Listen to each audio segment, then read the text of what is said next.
Het jy ekstra geld nodig om daai gate toe te stop waarby jou salaris nie kom nie?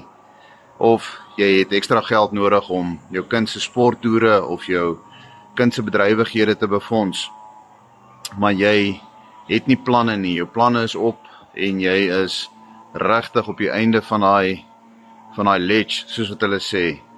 Kyk gou na hierdie stukkie wat ek vir julle hier gaan wys. 'n Jong dametjie, 24 jaar oud, in Suid-Afrika, van Januarie tot en met April, R190.000 wat sy gemaak het met 'n digitale bemarkingsbesigheid. En dit is iets waardeur jy ook kan geld maak, met jou eie besigheid wat jy besit, jou eie winste wat jy vat, 'n webwerf wat 100% outomaties is, wat al jou navraag aan jou kliënte hanteer, presies wat sy gedoen het, kan jy ook doen. Sou jy belangstel om deel te raak en jou eie digitale bemarkingsbesigheid te besit? In die comment seksie onder los 'n wys my en ek kom terug na jou toe en ek help jou graag.